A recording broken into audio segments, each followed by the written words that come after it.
Hey, I dropped by to see you and found these two nice detectives waiting on your porch. Detective Gunther, Hamptons PD. This is Detective West. She works out of Bethlehem. We'd like to ask you a few questions. Oh, what about? The murder of Frank Stevens. So what happened to him? Blunt head trauma. His body was discovered in Bethlehem by a morning jogger. Bethlehem is hundreds of miles from here. It's 220 to be exact. Yet we found his car abandoned just a half-mile down the road. Now, before Mr. Stevens was murdered, he made several calls to Victoria Grayson. Well, that's my mother. You should be talking to her. Well, we already did.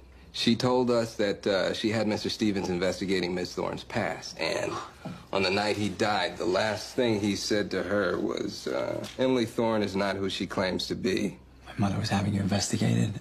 I don't believe this. No, don't blame Victoria. She had every right to be suspicious. After my parents died, I went through some pretty dark times. I ended up at Allenwood. What's Allenwood? It's a maximum security juvenile correctional facility. Why maximum security? My last foster father abused us.